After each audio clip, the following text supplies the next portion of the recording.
The police officer across the table had a grim expression. Based on the evidence left at the scene, we can only confirm 38 suspects. Another officer added, for those who destroyed the evidence, there's no way for us to be certain. The afternoon sun sliced through the kitchen window, casting a diamond of light on the floor. I stood there in a blue and white checkered apron, carefully arranging the last piece of lasagna onto a white porcelain plate. Grease had spattered onto my apron, leaving dark, circular stains. The range hood was still humming. I leaned out to look into the living room, where Jessica was standing in front of the full-length mirror by the door, applying lipstick. She was wearing a wine-red dress I'd bought her for our anniversary last year at the department store, the neckline adorned with tiny pearls stitched into the shape of flower petals. I remember her pinching the price tag and sticking her tongue out. This is so expensive, Michael. It could pay for Leo's formula for half a year. But the woman in the mirror now was tilting her head slightly, her fingertips tracing the full curve of her lips. The lipstick was her favorite shade, shimmering softly in the warm yellow light. I thought you were just grabbing a couple of drinks with Megan and the girls, I said, untying my apron and draping it over a chair. The aroma of dinner followed me as I walked over. What's with the red carpet treatment? Jessica did a little twirl in front of the mirror. The hem of her dress flared out in a beautiful arc, like a flower suddenly blooming. What, she said, turning around, a tiny fleck of mascara on her eyelashes. You don't like it when your wife gets dressed up? She reached out and straightened the collar of my shirt. Her fingertips brushed against my Adam's apple, carrying the familiar scent of gardenia from her hand lotion. Is Leo asleep? Just got him down, I said, taking her hand in mine. Her fingers were a little cool. You know you can't hold your liquor. Don't try to keep up with them. Come home early. I know, she said, standing on her toes to give me a quick peck on the cheek. Wait for my good news. Maybe I can dig up some gossip about Megan and her new boyfriend for you. I smiled and squeezed her earlobe, which was always soft and warm. Be safe, and send me your location when you get in the Uber. Yes, sir, she said. She grabbed a beige knit cardigan from the chair, slung a small black handbag over her arm, and walked to the door. The sharp tap-tap of her heels echoed on the floor as she changed her shoes. The moment the security door clicked shut, I heard Leo stir in the bedroom. The sound must have startled him. I tiptoed to his room and pushed the door open. Leo was lying in his bed, his little face buried in his teddy bear, a faint smile on his lips. I pulled the thin blanket he'd kicked down to his stomach back up, my fingers brushing against his warm forehead. My heart melted. The wall clock in the living room showed it was 8 o'clock, the second hand ticking its way around the dial. I covered the food with glass lids and sat on the couch, scrolling through my phone. The kindergarten parents group chat was buzzing. Mrs. Davis had posted a picture of her son's arts and craft project, and Mr. Hayes was asking if anyone wanted to go in on a bulk fruit order tomorrow. I scrolled up through the chat history. Leo's teacher had sent out a notice in the afternoon, reminding everyone to bring some small snacks to school tomorrow for a sharing activity. At 9 o'clock sharp, I sent Jessica a text. Left half the lasagna in the fridge. Wanting to heat it up for you when you get back. The typing bubble at the top of the screen appeared and vanished. Nothing came through. At 11:30, I sent another message. Should be heading home soon, right? Still no reply. I opened our chat history and scrolled up. That morning, she'd sent me a sticker of a coworker's new kitten with the caption, Hubby, can you make lasagna for dinner tonight? I'd replied with, yes, my queen, followed by a bowing emoji. The night before that, she'd been complaining about her boss assigning her a last-minute task, saying, I just want to throw the folder in his face. I told her not to mess with her paycheck, and she'd sent back a rolling eyes emoji. The phone screen went dark, reflecting my own furrowed brow. I got up and walked to the window. The streetlights below cast a dim, yellow glow. A few people, heading home late, hunched their shoulders and hurried past. The weather forecast had called for rain. It looked like it was about to come true. At 12:15, I sent a third text. Don't drink too much. I'm going to ask Megan for your location so I can come pick you up. This time, the typing bubble didn't even appear. I opened my chat with Megan. Our last conversation was from her birthday last month. I'd sent her a $10 Venmo, and she'd replied, thanks, Mike, followed by a string of heart emojis. Megan was Jessica's college roommate, and they'd ended up at the same ad agency after graduation. They were as close as sisters. I hesitated, my thumb hovering over the keyboard, but I couldn't bring myself to type. Jessica hated it when I checked up on her. If she found out I contacted Megan behind her back, she'd definitely throw a fit when she got home. Around 12:30, the motion-activated light in the hallway suddenly flickered on. A warm, yellow glow seeped through the crack under the door, casting a long, thin stripe of light on the floor. I shot up from the couch, not even bothering to put on my slippers, and ran barefoot to the door. My hand had just touched the doorknob when I heard the door next to ours slam shut. The light in the hall went out, plunging the corridor back into darkness. I slid down the cold surface of the door and sat on the floor, a cold sweat trickling down my spine. The living room clock chimed once, the sound echoing unervingly in the empty room. I don't know when the rain started, but it began as a light drizzle and grew heavier. Raindrops tapped against the glass, a frantic percussive rhythm. The wind whipped sheets of rain against the window pane, where they splattered like thousands of tiny, transparent insects crawling up the glass. I got up to check on Leo, tucking his blankets back around him. He was sound asleep, his breathing even and deep. On his nightstand was a drawing he'd made that day, a colorful creation of wax crayons. He told me the figure on the left was Daddy, the one with pigtails on the right was Mommy, and the little one in the middle was him. At 2:05 a.m., my phone rang. The shrill sound was jarring in the dead quiet of the night. I practically dove for it, fumbling to answer. The number was unfamiliar. Hello. My voice was hoarse. Hey man, is your wife out drinking tonight? Wearing a red dress. It was a young man's voice. The background was loud with the clinking of glasses and muffled music. Yes, I'm her husband. What's wrong with her? My heart began to pound like a drum. This is the Eclipse Bar, over on Riverside Drive in the River North District. The man's voice held a note of hesitation. Your wife seems to be really drunk, and she's not doing so well. Do you think you could come and pick her up? My hand holding the phone started to tremble.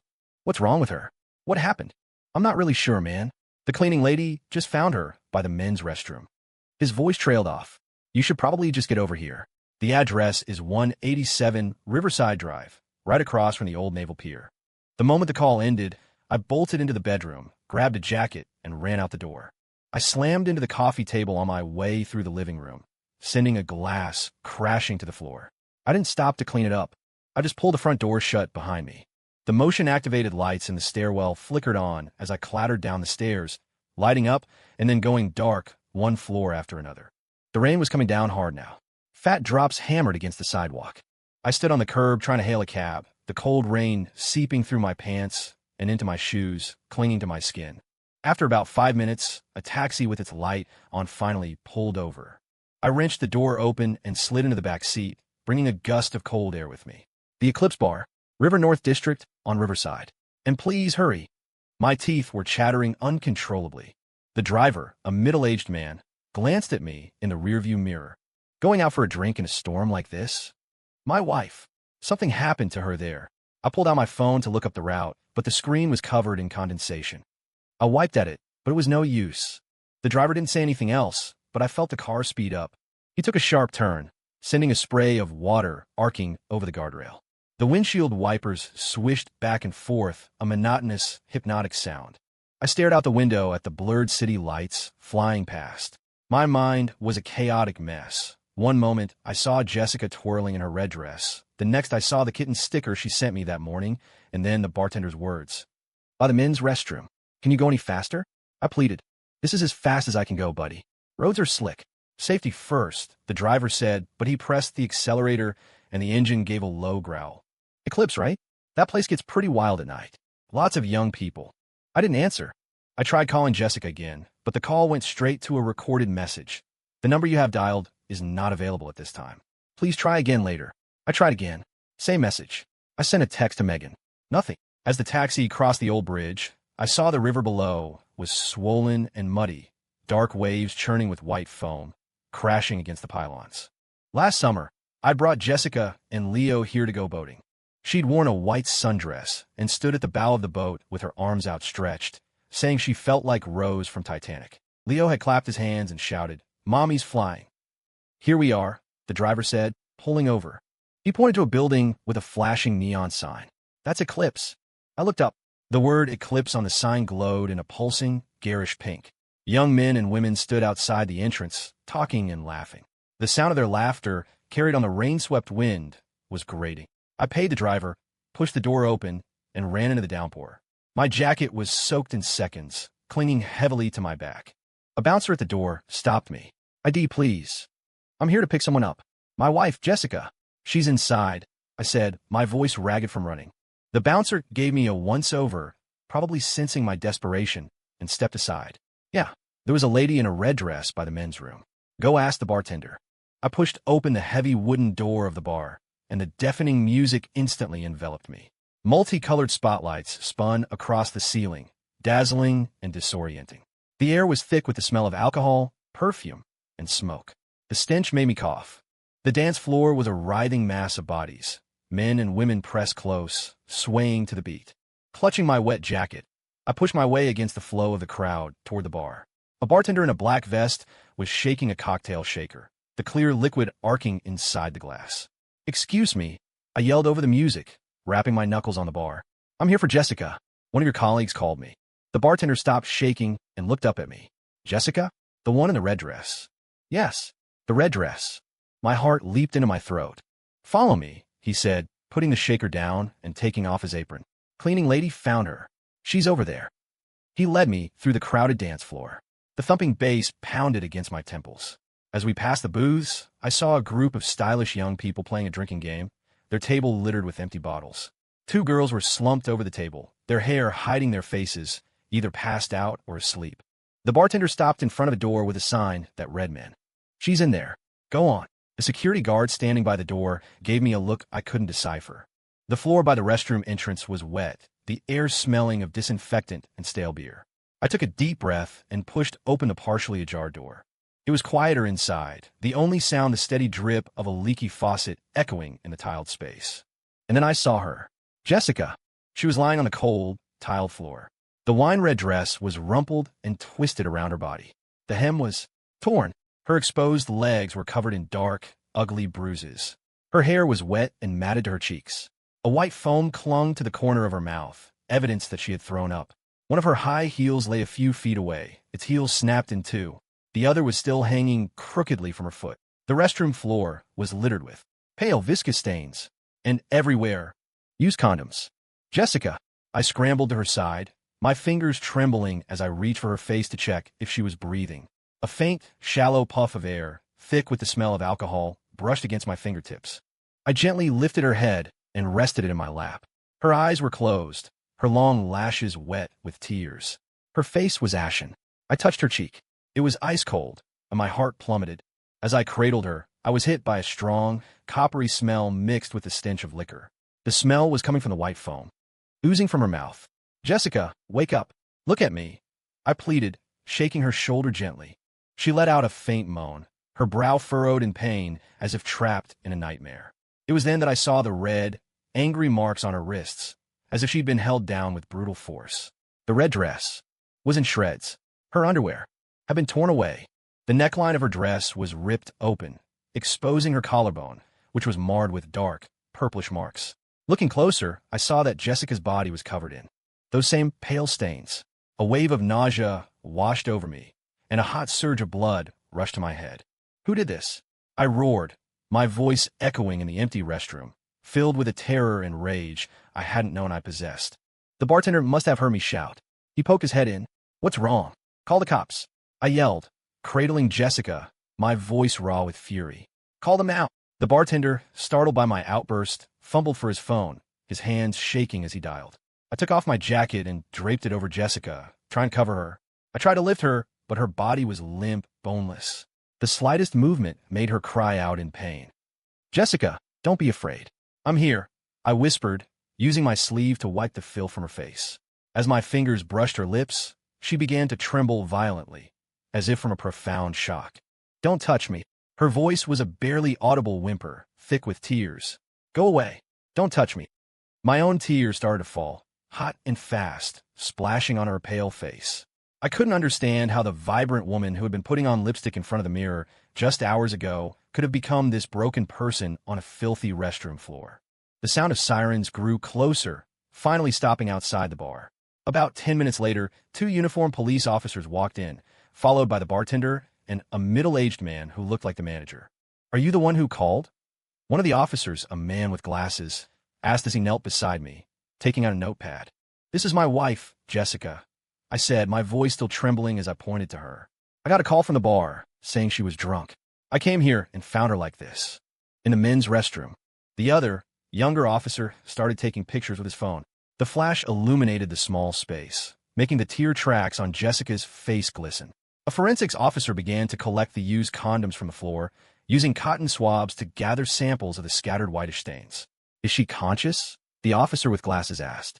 I think she's starting to come around, but she can't really talk. I felt Jessica's forehead. It was burning up. We should call an ambulance, the younger officer said, putting his phone away. This is a crime scene. We need to secure it. The manager stood nearby, wringing his hands, his face pale. Officer, we really had no idea. This place gets so crowded. Maybe she just got drunk and walked into the wrong restroom. Shut up. I shot to my feet, pointing a finger in his face.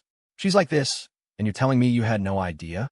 Sir, please calm down, the officer with glasses said, stepping between us. We'll get to the bottom of this. Right now, the most important thing is to get your wife to the hospital. He spoke into his radio, then turned to the manager. I need the security footage from tonight, especially from around the restrooms and the entrance. Yes, of course. Right away, the manager said, bowing and scurrying off. I knelt back down and gently wiped the foam from the corner of Jessica's mouth, not caring how dirty it was. Her eyes fluttered open, just a slit. Her gaze was unfocused, as if she didn't recognize me. Jessica, it's me, Michael, I said, taking her cold hand. The ambulance is almost here. Don't be afraid. Her lips moved, forming a few muffled sounds. I leaned in close to hear. It took me a moment to make out the words. Hurts. It hurts so much. My heart felt like it was being squeezed by an invisible hand, the pain so intense I could barely breathe. I took off my own shirt and laid it over her. It still smelled of the laundry detergent from home, the gardenia scent that Jessica had always loved. About 15 minutes later, the wail of an ambulance siren cut through the rain. Paramedics rushed in with a stretcher and carefully moved Jessica onto it. I followed them out. As we passed the dance floor, the writhing bodies and deafening music suddenly seemed obscene. People stared, pointing and whispering.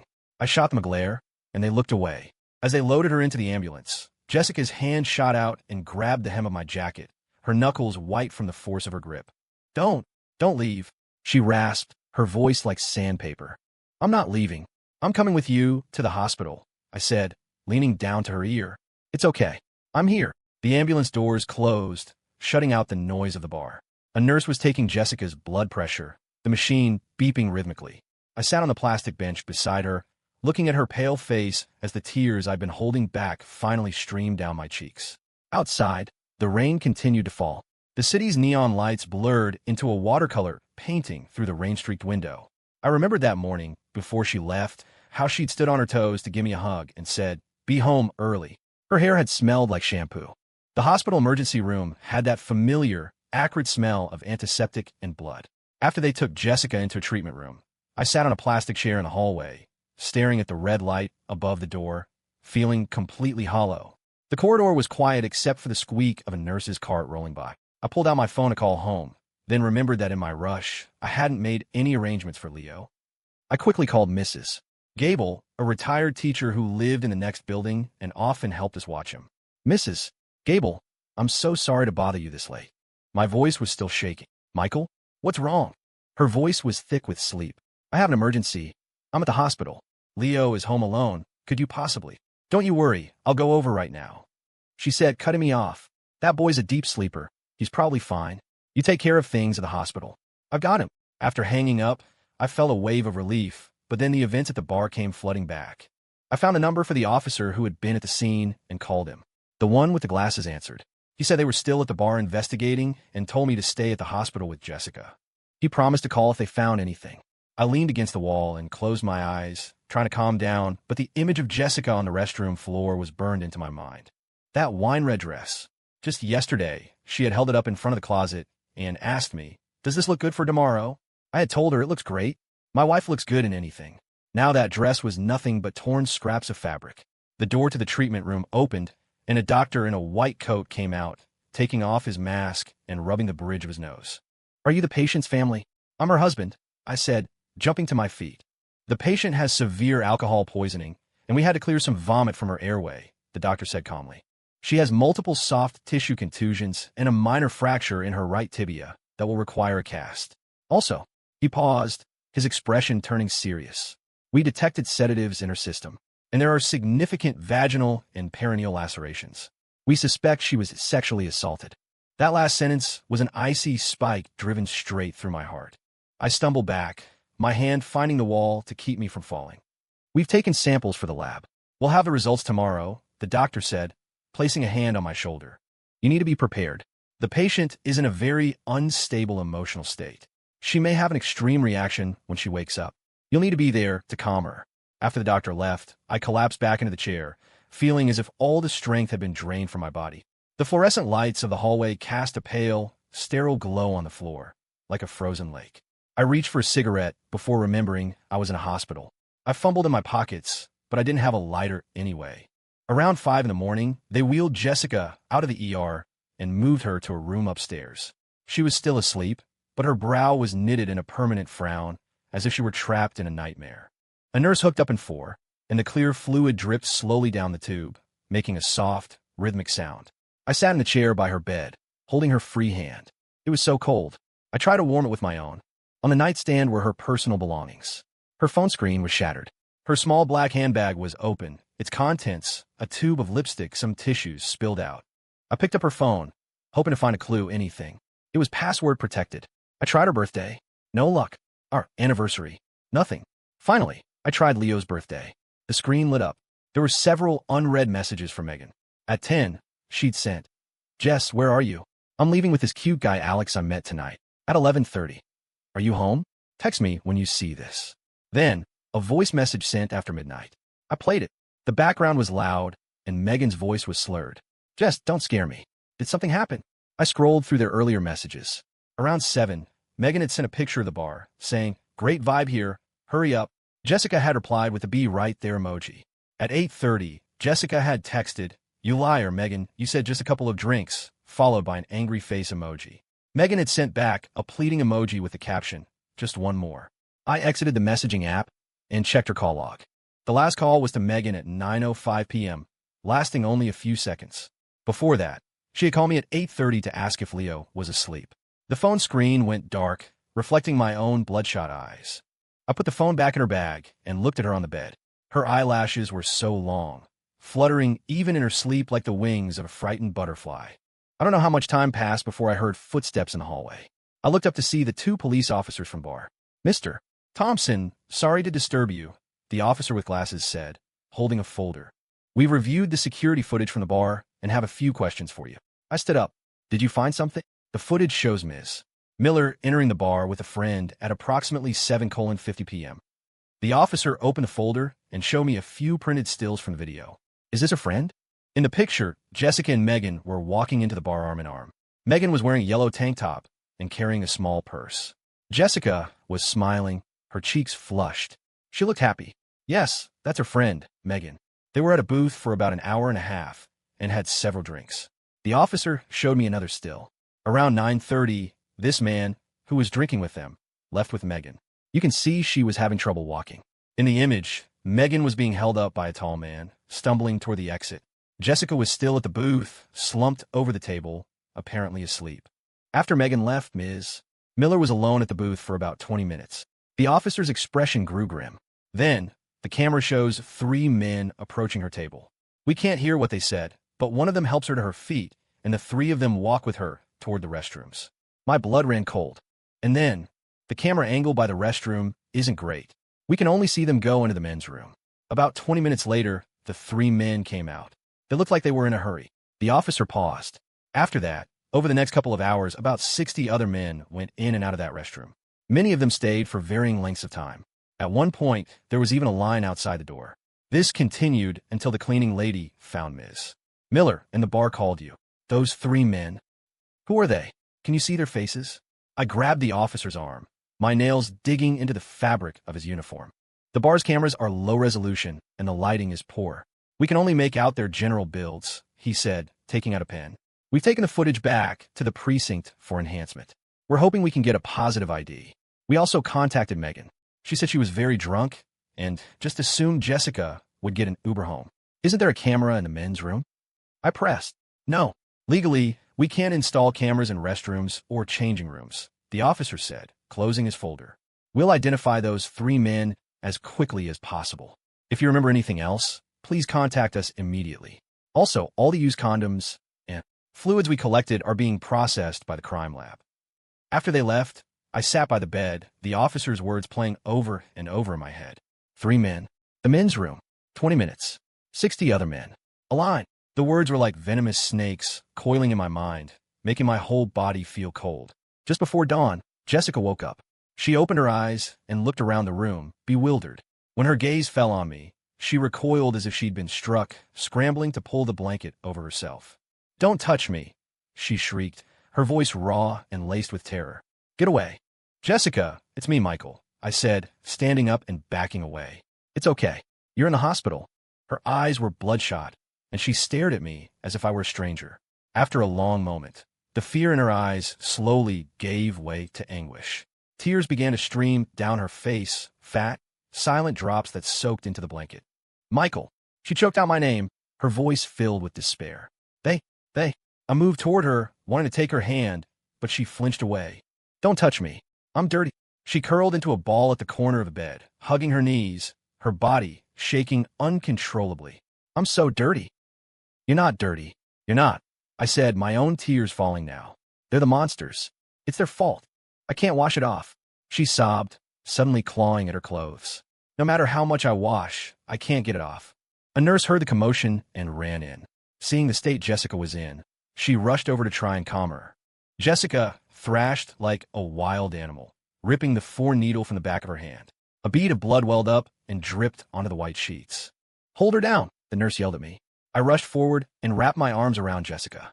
She fought with surprising strength, twisting and struggling, her fingernails digging deep into my back. I gritted my teeth against the pain and held her tight, whispering over and over in her ear, "Don't be afraid. I'm here. It's all over." After what felt like an eternity, her struggles subsided. She went limp in my arms, exhausted, her body racked with silent sobs that soaked my shirt with tears. The nurse used the opportunity to reinsert the 4 and administer a sedative. As I watched Jessica drift back into a drugged sleep, I finally let go. The nurse handed me a box of tissues. "She's been through a major trauma. Emotional instability is normal. Her family needs to be patient with her." "I know," I said, taking a tissue and wiping my face. "Thank you." By the time the sun was fully up, Mrs. Gable called. She said Leo was awake and asking where his mommy was. She told him that mommy had to go on a business trip. "Leo's being a good boy, so don't you worry, Mrs. Gable said in her gentle voice. "You just focus on taking care of Jessica. I don't have work today. I can watch him." After the call, I walked to the window and looked out at the brightening sky. The rain had stopped, and the horizon was tinged with a soft, pearly gray. In the park below, a few elderly people were practicing Tai Chi, their movements slow and deliberate like a film in slow motion. Life, it seemed, was going on as usual. But my life in the course of one rainy night had been shattered. Jessica stayed in the hospital for a week. During that time, she barely spoke. Most days, she just lay in bed, staring blankly at the ceiling. When she was awake, she would either clutch her blanket and cry silently, or she would suddenly start screaming, "Don't touch me." The doctor said it was a classic presentation of post-traumatic stress disorder. I took an extended leave from work to be with her. Every morning, I'd go home to check on Leo, bring Mrs. Gable some breakfast, and then rush back to the hospital. Leo seemed to sense that something was wrong. He kept asking when mommy was coming home. I kept telling him that mommy was sick, but she'd be better soon. The police came by a few times with updates. Using the security footage and the bar's credit card receipts, they had identified the first 3 men. They were all students from a nearby university, named Liam Holt, Jake Evans, and Ryan Baker. We brought them in for questioning, but they all denied the assault, the officer with glasses said with a sigh. They claimed they just saw Ms. Miller was drunk and wanted to help her to a place to rest, but she suddenly became hysterical, so they left. And they said there were other people in the men's room at the time. "Who else?" I demanded, jumping to my feet. The security footage shows that after those 3 left, at least 60 other men entered that restroom. "We're still trying to identify all of them," the officer said, his expression grave. "We're expanding the investigation, pulling all the surveillance videos from the surrounding area. We'll find everyone involved. The results from the crime lab will take a little longer." I sank back into my chair, feeling dizzy. So it really wasn't just 3 of them. That afternoon, Megan came to the hospital. Her eyes were red and swollen. The moment she saw me, she burst into tears. "Mike, I'm so sorry. This is all my fault," she sobbed, grabbing my arm, her whole body shaking. "I never should have left Jessica there alone. I thought she—" "It's not your fault," I said, pulling my arm away. My voice was so calm it surprised even me. "You couldn't have known this would happen." Jessica must have heard her voice from inside the room. She suddenly screamed, "Don't come in. Make her leave." Megan's crying stopped abruptly. Her face went pale. "Jessica, she's not stable right now," I said, blocking the doorway. "You should go. We'll talk when she's feeling better." As I watched Megan walk away, I remembered how Jessica used to say that Megan was her best friend, closer than a sister. The day Jessica was discharged, the weather was beautiful. Sunlight dappled the ground through the leaves of the trees. While I was handling the paperwork, the nurse handed me a bag of prescriptions. "These are for sleep and anxiety. Make sure she takes them on schedule. And you need to monitor her mood closely. It would be a good idea to get her to see a therapist." I nodded and took the bag. When I got back to the room, Jessica had already changed into the clothes I'd brought, a gray hoodie and black sweatpants. It was an outfit she used to hate, saying it made her look like a frumpy mom. "Let's go," I said, picking up her bag. She didn't say a word, just followed me with her head down, her steps so light it was as if she were afraid of crushing the spots of sunlight on the floor. When we reached the hospital entrance, she suddenly stopped. "Michael, let's get a divorce." I froze, then turned to look at her. Her eyes held no tears, no hatred, just a dead, placid calm. "What are you talking about?" I grabbed her wrist. It felt so thin, as if it would snap. "I'm not good enough for you anymore," she said, gently pulling her hand free. Her voice was barely a whisper. "Every night, I dream about them. Their faces and what they...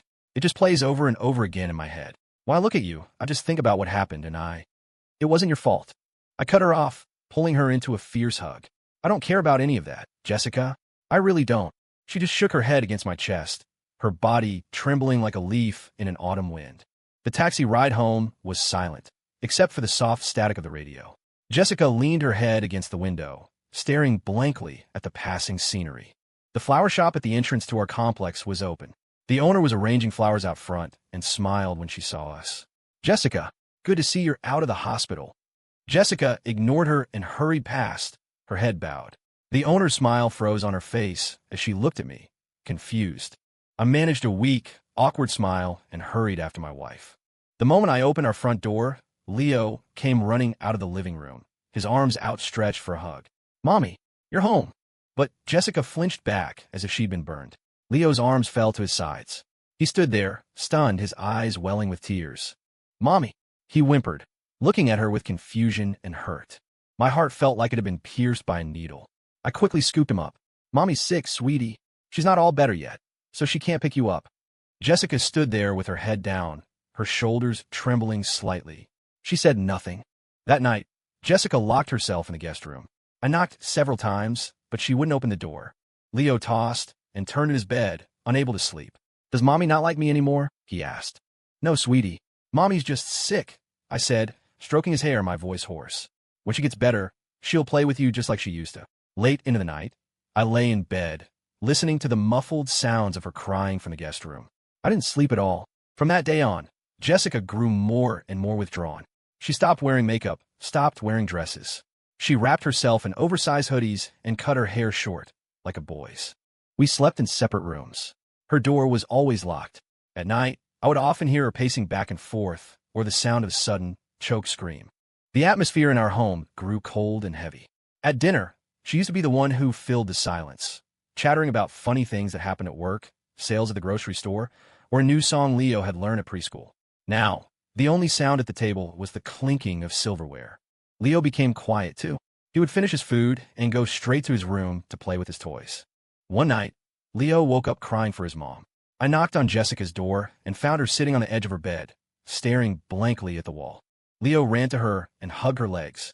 Her body tensed for a moment. Then she slowly knelt down and held him, crying without a sound. I stood in the doorway, suddenly feeling an immense, bone-deep weariness. It wasn't a physical exhaustion, but something that came from deep within my soul, as if I were being hollowed out piece by piece. The police investigation made progress. Through surveillance footage and interviews, they identified more of the men involved. The total came to 38. They were a cross-section of society. College students, business owners, construction workers just off their shifts, even a teacher from a nearby middle school. I went to the precinct to read the interrogation transcripts. The cold, black and white text was like a poison-tipped blade, stabbing me with every word. She was drunk, so I figured she wouldn't fight back. I saw other guys doing it, so I thought it was just some fun. I didn't think I'd get caught. The way she was dressed. Wasn't she just asking for it? The police officer across from me looked grim. Based on the physical evidence, we can only definitively tie 38 men to the assault on your wife. Another officer added, for those who didn't leave any bodily fluids, there's no way for us to prove it. I slammed the file on the table and pointed at the officer. This is what you call an investigation? What do you mean you can't prove it? Mr. Thompson, please calm down, the officer said with a sigh. We will prosecute them to the fullest extent of the law. We will get justice for your wife. But what was justice? Could it bring back the woman who loved to laugh? Could it put my family back together? The families of the men started calling me. Some cried and begged for forgiveness, saying their sons were young and foolish. Others threatened me, telling me what would happen if I didn't agree to a plea deal. I blocked all their numbers, but they found other ways. One of them even showed up at my office, waiting for me at the entrance. She was a plain-looking, middle-aged woman with graying hair, dressed in a faded blouse. The moment she saw me, she fell to her knees. Mr. Thompson, I'm begging you, please have mercy. Please let my son go, she pleaded, clutching my leg, her voice choked with sobs. He's just a student. If he gets a criminal record, his life will be ruined. I looked down at her gray hair and felt a bitter, hollow laugh rise in my throat. When your son was treating my wife like a toy, did he think about having mercy? Your son's life is ruined because of what he did, I said, my voice as cold as ice as I shook her off. My wife's life is the one that's truly been destroyed. I turned and walked into my office building, her desperate wails following me. My coworkers stared. I straightened my back and pretended not to see their curious glances. Jessica's condition got worse. She stopped sleeping altogether, the dark circles under her eyes growing more pronounced. One night, I woke up to a sound from the bathroom. I pushed the door open to find her frantically scrubbing her own arm with a stiff bristled brush. The skin was raw and red, starting to bleed. What are you doing? I yelled, grabbing the brush from her hand. She screamed like a cornered animal. I can't get it off. It won't come off. I held her, letting her nails dig into my back. As I felt the warm trickle of my own blood, I felt a strange sense of relief. At least the pain reminded me that I was still alive. Leo started to become afraid of his mother. One day, Jessica tried to hug him, and he let out a cry and hid behind me. Mommy's scary, he whispered. The color drained from Jessica's face. She turned without a word, went back to her room, and shut the door. The light in her room stayed on all night. I took more time off work and took Jessica to see a therapist, a kind, middle-aged woman with a gentle voice. But Jessica resisted every session, sitting in silence, staring into space as if the doctor wasn't even there. One afternoon, on our way back from the therapist's office, we passed a department store. In the window was a wine-red dress, very similar to the one Jessica had worn, except this one had rhinestones instead of pearls at the neckline. She stopped dead in her tracks, her eyes fixed on the dress. Then, she let out a cry and lunged at the window, pounding on the glass with her fists. It's your fault. It's all your fault, she screamed, tears streaming down her face. If it weren't for you. If it weren't for you. A security guard ran over and tried to pull her away. I rushed to her, wrapping my arms around her and apologizing to the guard.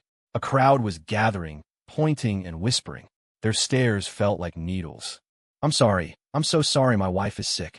We're leaving now, I said, half carrying, half dragging the struggling Jessica away from the scene. On the way home, she leaned her head on my shoulder and whispered, Michael, please. Just let me go. My heart felt like it was being crushed. In the end, we got divorced. The day we signed the papers, the sky was overcast, just like the day we first met. The willow trees outside the courthouse swayed in the wind, their leaves carpeting the ground.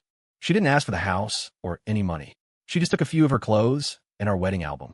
Leo, she started, her lips trembling, but she couldn't finish the sentence. You can see him whenever you want, I said, my voice dry, as I put the divorce decree in my bag. She nodded, then turned and walked into the subway station. I watched her disappear into the crowd and suddenly remembered when we had just gotten married. She used to say she wanted 2 kids, one who looked like her, one who looked like me. She'd said she would dress our daughter up like a princess and teach our son how to play soccer. Now it was just me and Leo. One night, Leo wrapped his arms around my neck and asked, Daddy, does Mommy not want us anymore? I held him close, unable to find the words to answer. Outside, the rain had started again, a soft, steady drizzle just like that night. It sounded like someone was crying. I went to the courthouse for the trial. The 38 men stood in the dock, dressed in identical prison jumpsuits, their faces blank.